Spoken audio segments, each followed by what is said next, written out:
Hey, this is Sky. Welcome to my YouTube channel. It's bright and early. Daily discipline, mind, body, and soul.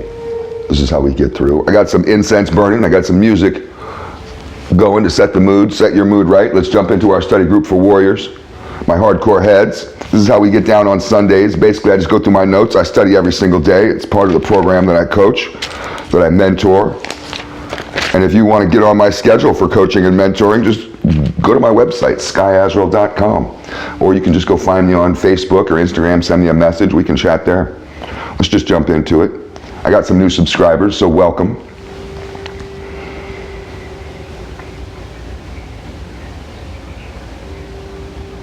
Life is better when people don't know about you. Don't tell people too much about yourself. Let other people talk. And other people will. Ask questions. You can find out about their week and their lives. You don't have to talk about your shit. Nobody really cares, to be honest. I find for myself that it's better off to be a little bit more of a man of mystery. People can see my results instead of hearing about my aspirations and whatever's, rolling around inside my head.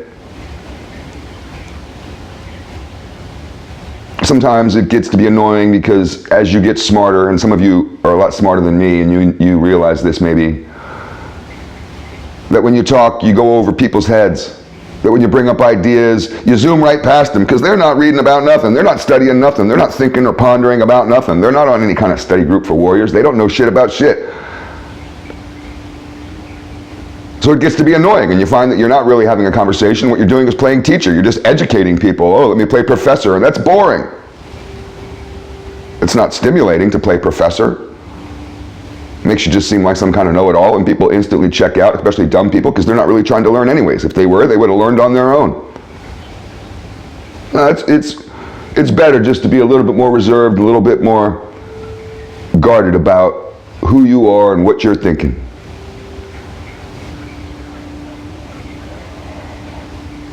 There's a reggae band from the DC area by the name of Groundation that I've always liked. They got a white boy singer, which you don't see too much in reggae bands, and he's good. I forget the name of the song, but one of the songs, he has this line. Oh, I think the song is called The Dreamer. That's a good tune. And he says, wisdom, courage, and pride sustain me. And I like that, but I changed the word pride because I've been having an issue with that, because pride is a sin, and it's been something that I've been trying to work out.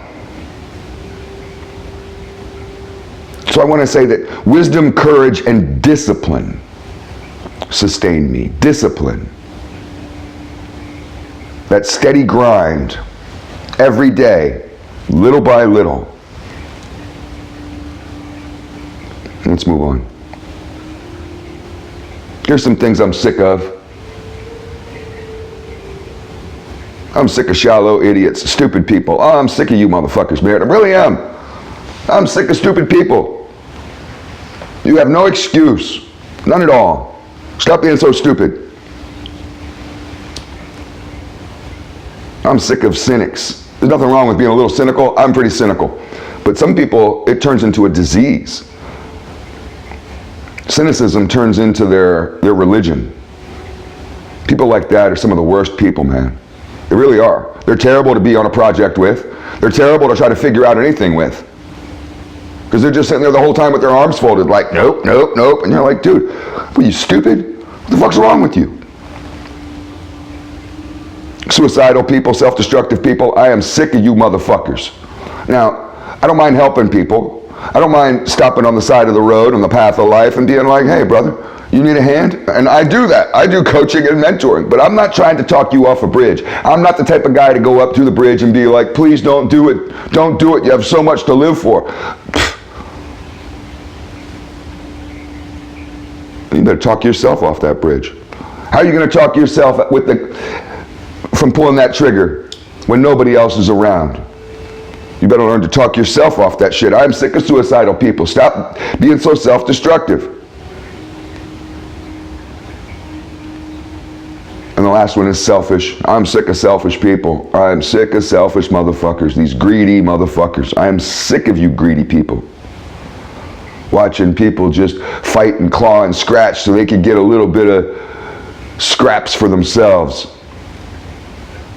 People do this in everything in life. Let's go on.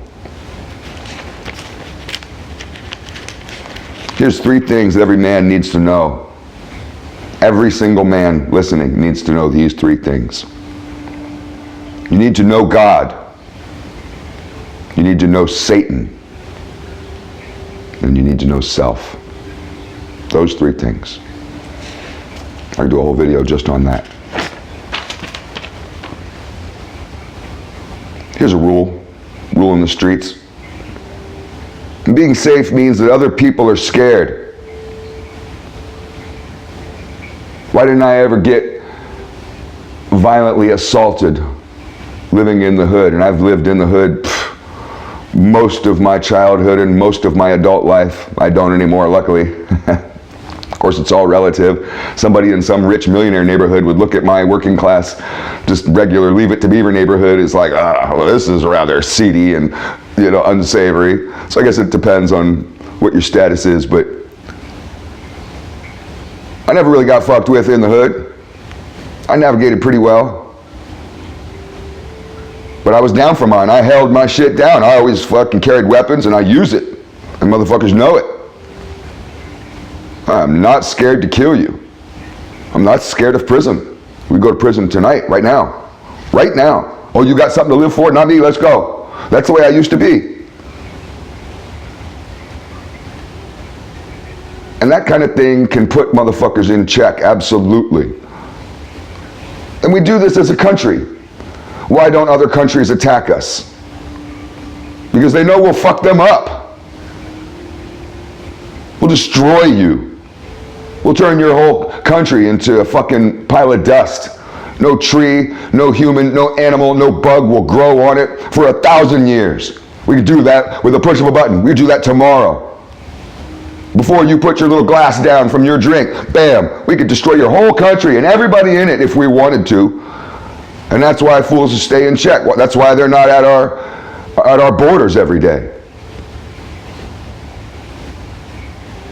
You got to keep a motherfucker in check with fear. They wake up and go to sleep every single day afraid of what you're capable of. Don't fuck with this guy, because he could hurt me. Some of you get that kind of stuff and some of you don't understand it at all. Let's move on.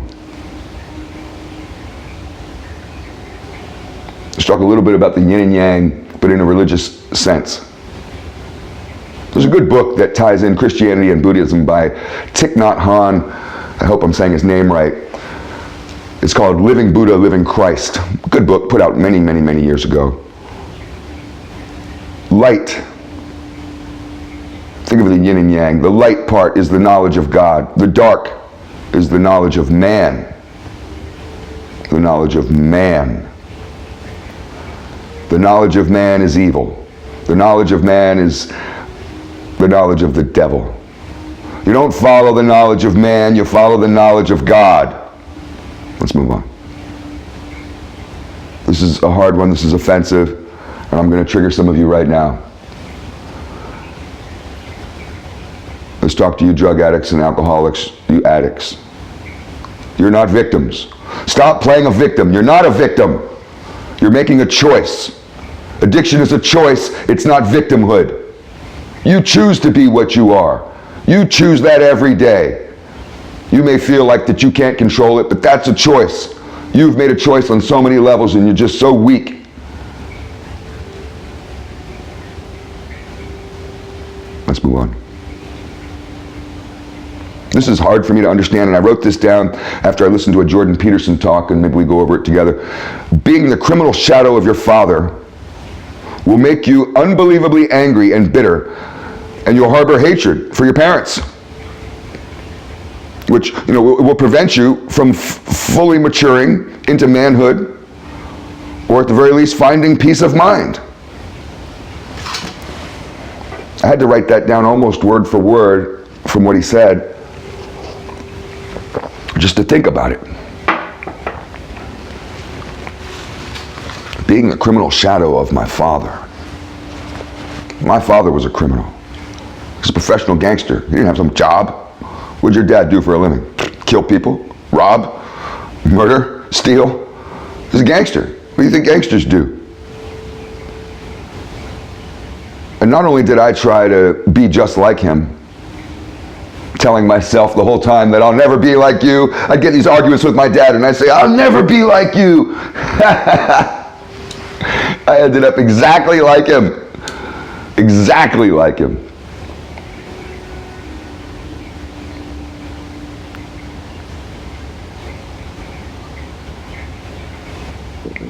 In fact, in some ways, I think I ended up a little worse than him. He did worse things than me. I wouldn't check my resume against his, but I ended up a little more evil than him, a little more heartless, a little more ruthless. My dad came from the hippie era. I didn't. I came from the punk rock era. I wasn't no damn hippie. I was a fucking skinhead. I had a very different outlook on life.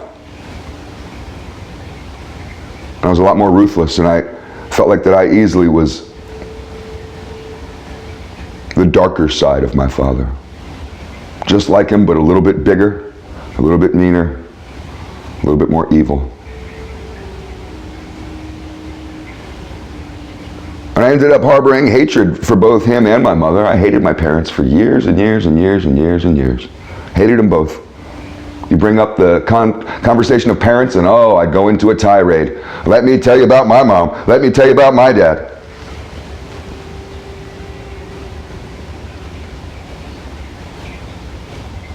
And that did keep me childlike and immature and held me back from many things, from love, from success in business, from a lot of different things, from social relationships, from just a lot of things in general. Being able to see a clear vision for my own life. Let's move on. That's kind of a big topic. I was going to talk about the Joe Biden pardon, but let's not get into politics.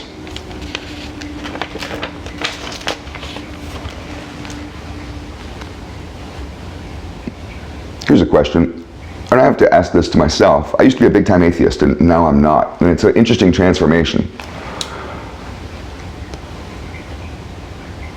I've asked myself, why are atheists so self-confident with their beliefs?